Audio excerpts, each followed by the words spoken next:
If you've ever watched a cop show, then you've probably heard this line before.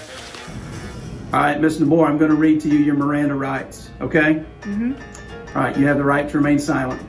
Anything you say can and will be used against you in a court of law. You have the right to talk to a lawyer and have him present with you while you're being questioned. If you cannot afford to hire a lawyer, one will be appointed to represent you before any questioning if you wish. You can decide at any time to exercise these rights and not answer any questions or make any statements. Do you understand each of these rights I have explained to you? Yes. Having these rights in mind, do you wish to talk to me now? Yes. Okay.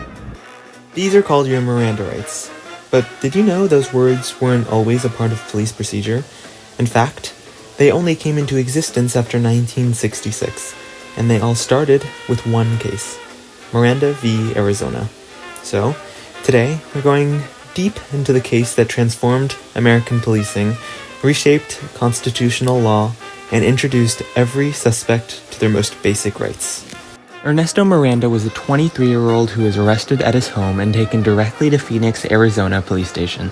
He had been identified by the victim of a rape and kidnapping and was taken to an interrogation room.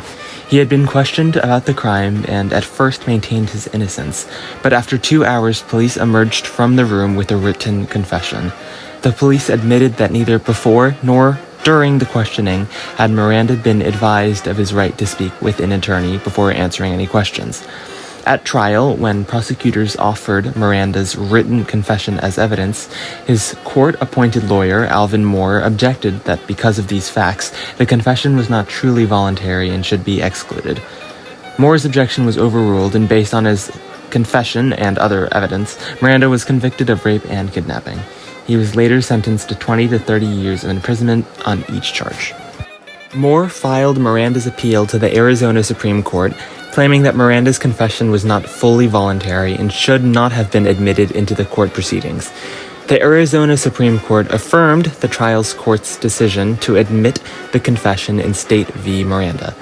In affirmation, the Arizona Supreme Court heavily emphasized the fact that Miranda did not specifically request an attorney.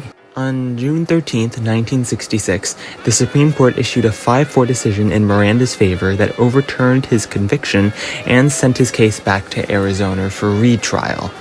Now, Chief Justice Earl Warren, writing for a 5-4 majority, held that prosecutors may not use statements made by suspects under questioning in police custody unless certain minimum procedural safeguards were followed. He specified new guidelines to ensure that the individual is accorded his privilege under the Fifth Amendment to the Constitution not to be compelled to incriminate himself. Known as the Miranda warnings, these guidelines included informing arrested persons prior to questioning that they have the right to remain silent, that anything they say may be used against them as evidence, that they have the right to an attorney present, and that if they are unable to afford an attorney, one will be appointed for them. Warren also declared that police may not question or continue questioning a suspect in custody if at any stage of the process he indicates in a manner that he does not wish to be interrogated, or indicates in any manner that he wishes to consult with an attorney.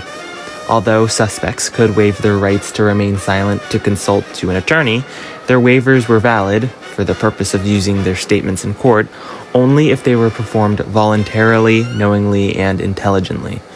Now that we know what happened, let's talk about what both parties were thinking.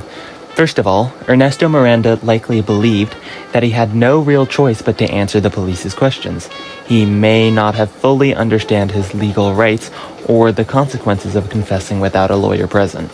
The police, on the other hand, were following common interrogation practices at the time.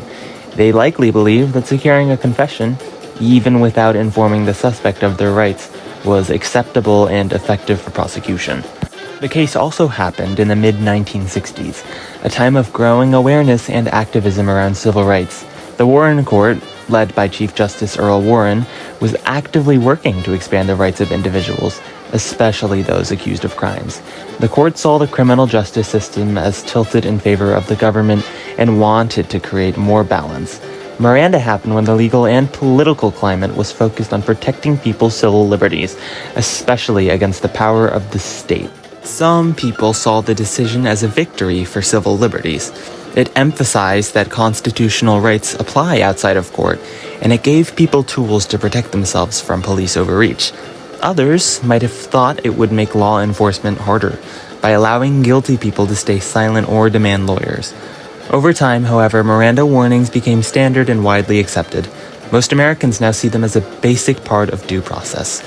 So, while controversial at first, the decision is now seen as a cornerstone of American legal culture.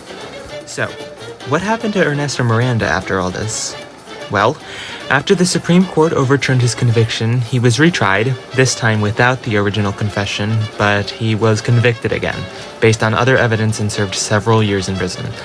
Ironically, Miranda later made money signing Miranda warning cards for lawyers and fans of true crime. In a strange twist of fate, he was stabbed to death in a bar fight in 1976. The suspect was read his Miranda rights.